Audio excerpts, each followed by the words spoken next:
हमारे बीच एक ऐसी हस्ती पधारे हैं जिनका जीवन राष्ट्र सेवा और विचारशील नेतृत्व का अद्वितीय यात्रा है। अब मैं सादर आमंत्रित करने जा रहा हूँ आज के इस पावन दीक्षांत समारोह के मुख्य अतिथि माननीय श्री जगत प्रकाश नड्डा जी को कि वह इस दीक्षांत समारोह में अपना दीक्षांत भाषण प्रस्तुत करें और हमारे नवविदित विद्यार्थियों को अपनी प्रेरणा से प्रकाशित करें।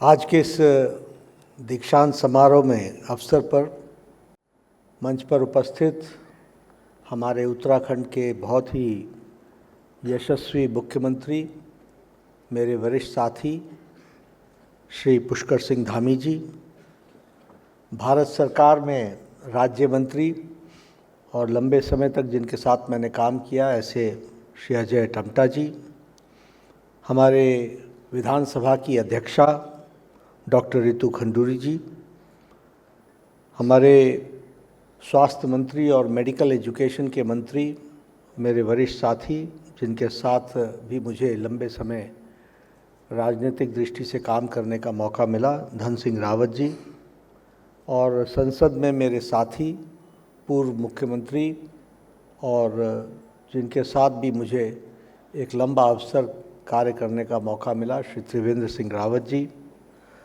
हमारे एम्स की executive director doctor Meenu Singh ji, हमारे president AIIMS Rishikesh doctor Samiran Nandi ji, Jaya Chaturvedi ji, dean academics, और हमारे यहाँ विराजमान सुबोध उनियाल जी, अजय भट्ट जी, हमारे प्रेमचंद्र अग्रवाल जी, कल्पना सैनी जी, आशा नौटियाल जी, और यहाँ विभिन्न सज्जन वृंद, देवी और सज्जनों, फैकल्टी के हमारे सभी माननीय सदस्यगण और विद्यार्थीगण, उनके अभिभावकगण और प्रिंट और इलेक्ट्रॉनिक मीडिया के मेरे साथी, आज मेरा ये सौभाग्य है कि मुझे आज यहाँ all India Institute of Medical sciences Rishikesh में दीक्षांत समारोह कॉन्वोकेशन में आने का सौभाग्य मिला है और मैं अपने आप को गौरवान्वित भी महसूस करता हूँ और उत्साहित भी महसूस करता हूँ जब मैं आप सबको का साक्षात्कार करता हूँ और साथ ही आज के दिन जो आपके जीवन के लिए बहुत ही महत्वपूर्ण दिन है उसमें मैं भी शामिल होता हूँ, इसलिए मुझे इस बात की बहुत खुशी है, ये मैं ज़रूर कहना चाहता हूँ। मैं आप सबको बधाई भी देना चाहता हूँ इस ऐतिहासिक दिन के लिए और आपके अभिभावकों को भी बधाई देना चाहता हूँ जिनको आज ये डिग्रीज़ प्रदान की जाएंगी और ये सच में एक ऐसा ओकेजन है जब हम इसको सेलिब्रेट करते हैं और इस सेलिब्रेशंस में मेरी शुभकामनाएं आपके साथ हैं। मेडिकल एजुकेशन और मेडिकल फैसिलिटीज़ को प्रोवाइड करना ये बहुत क्रिटिकल रोल है जिसमें आप सबका बहुत बड़ा योगदान है, खास करके हेल्थ केयर डिलीवरी के लिए और यूनिवर्सल हेल्थ कवरेज के लिए। और इसलिए आपके सामने ये चैलेंजेस आपको निश्चित रूप से ध्यान में रख करके, फोकस में रख करके हम काम में जुटेंगे तो अच्छा रहेगा, ऐसा मेरा मानना है। मैं आप लोगों के साथ इस बात को भी शेयर करना चाहता हूँ कि नीति निर्धारकों के कारण आपके जीवन में और आपके जीवन के माध्यम से समाज के जीवन में कैसे परिवर्तन आता है। आधी शताब्दी पर, लगभग आधी शताब्दी 1947 में हमें आज़ादी मिली। पिछली शताब्दी के अंत तक हमारे पास एक all India Institute of Medical sciences था, वन। जब भारत रत्न अटल बिहारी वाजपेयी भारत के प्रधानमंत्री बने तब जाकर 6 all India Institute of Medical sciences बने और 6 all India Institute of Medical sciences में से यह ऋषिकेश भी एक था। उस समय बहुत चर्चा हुई थी कि रीजनल इलाकों में ये all India Institute of Medical sciences कैसे चलेगा? वहाँ तो बेसिक फैसिलिटीज़ नहीं है, वहाँ तो बड़ी दिक्कत होगी। लेकिन 6 all India Institute of Medical sciences उस समय बने और उसके बाद प्रधानमंत्री श्री नरेंद्र मोदी जी बने। उनके 10 साल के अवधि में 16 नए all India Institute of Medical sciences बने। 23, now we have got 23 all India Institute of Medical Sciences working at various stages. So we have to understand how the policy makers make the difference. There was a time when you used to say, sir, what can we do? We don't get facilities, and without facilities we can't work. We don't have standards. Today you have got world-class facility here itself in Rishikesh. This we have to understand. इसलिए मैं इस बात को बार बार बोलता हूँ कि आज जब हम 16 all India Institute of Medical sciences की दृष्टि से काम कर रहे हैं, तो आपको यही, अगर मान लीजिए you would have been a student in the 1980s, तो you would have only claimed for an All India Institute of Medical Sciences in Delhi. अभी मैंने एक से पूछा कि अभी कहाँ हो तुम? एम्स भोपाल। कैसे निकला एम्स भोपाल? क्योंकि इसी के बराबर का एक एम्स भोपाल में भी बना है और स्टेट ऑफ आर्ट है। इसलिए we have to understand that the facilities which has been provided by the policy makers, how it brings difference in the service of the humanity. And now here your role starts, that you become a catalyst in serving the humanity at the best possible capacity. That you have to work. मैं यहाँ ये भी बताना चाहता हूँ, we brought a change in the health policy. And the students, medical students from the medical school should know that what difference it makes. For last 40 years, we were concentrating on curative health, curative health, curative health. पहले बीमार करो, फिर उसके इलाज करो. It is in 2017 that we came with a policy of health policy, which is preventive in nature. पहले prevent करो, promote करो health को, फिर cure करो, फिर नहीं कुछ होता है तो palliative रखो, rehabilitative करो. एक इंक्लूसिव हेल्थ पॉलिसी को लेकर के आए प्रधानमंत्री मोदी जी के पहले टेन्योर में. इस बात को हमको समझना चाहिए और इसी का नतीजा है कि आज आयुष्मान आरोग्य मंदिर 1,75,000 1,75,000 आयुष्मान आरोग्य मंदिर, ये सारे के सारे देश में खड़े हुए हैं. और मैं ये नहीं कहता कि they are giving the best results, but they are in the stage of giving best results. We have started national quality assessment standards. हम उनका एनक्वास करा रहे हैं. लेकिन हम कर क्या रहे हैं कि at the age of 30 everybody will go for a checkup of his dental care, mental care, diabetes, hypertension. Along with it, for ladies cervix cancer, for ladies breast cancer checkup, and for gents oral cancer, gents and ladies oral cancer. So that we are able to detect the patient at the age of 30 and we can see that how health can be promoted and prevented from becoming into a disease. So this is preventive promotive health care which we are trying to give. And there is a monumental leap also.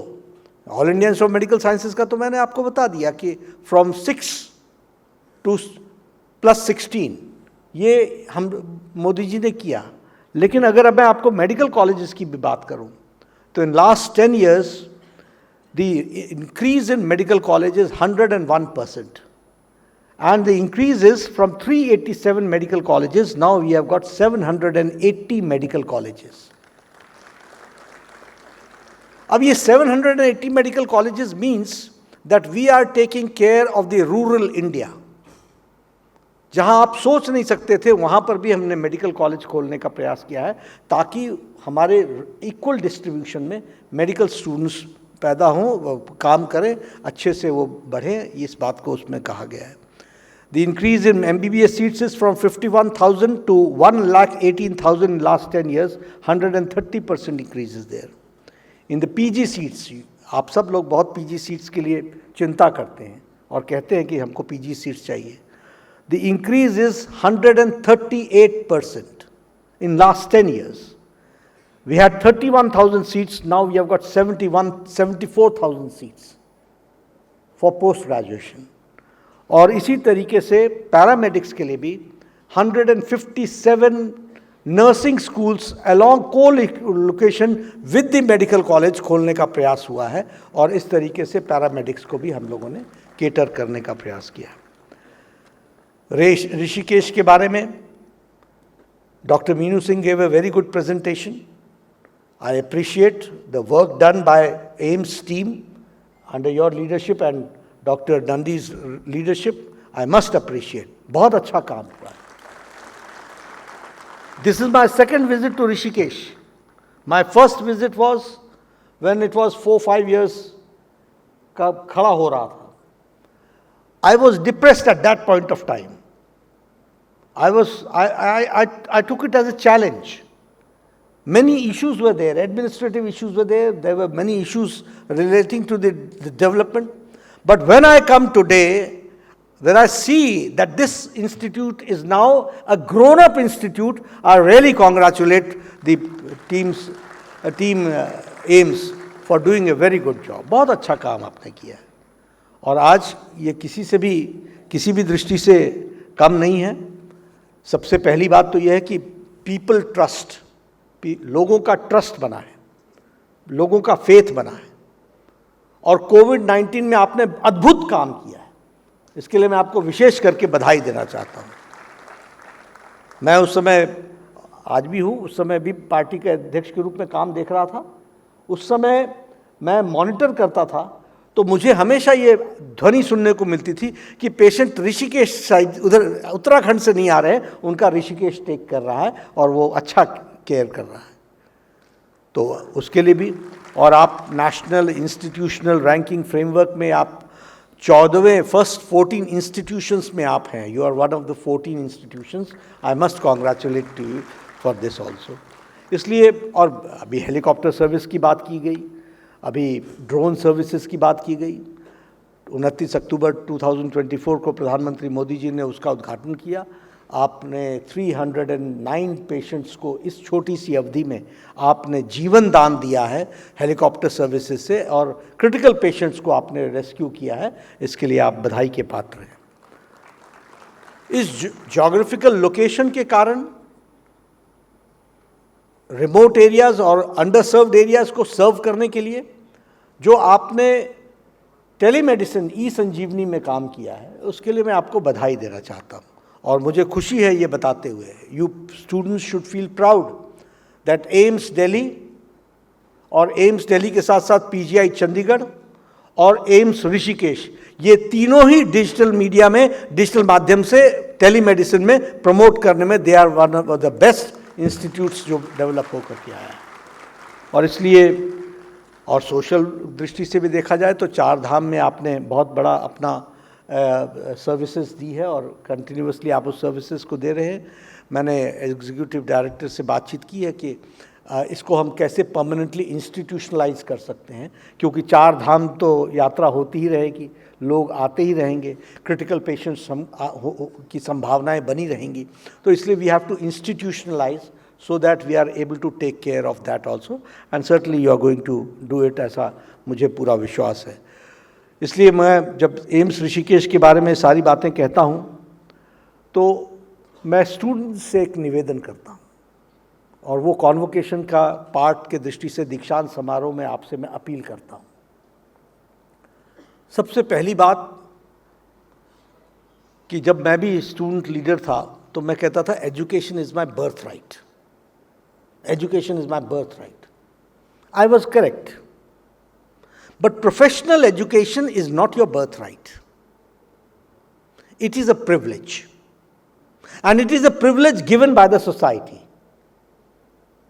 On each student, not less than 35 lakh rupees per annum is being spent by the government of India. So, our responsibility towards society is immense. अपने career का enhancement is a very important part, and we should think about it. Because if you enhance yourself, you help the society. But the linkage with the society, that you have to keep it in mind. और इसलिए मैं आपसे निवेदन करना चाहता हूँ, मैंने पहले कहा कि आप सब कहते थे हमारे लायक फैसिलिटीज़ नहीं हैं, वो देखो वहाँ मुझे ऑफ़र आ गई है, मैं वहाँ जा रहा हूँ, मेरे को वहाँ फैसले।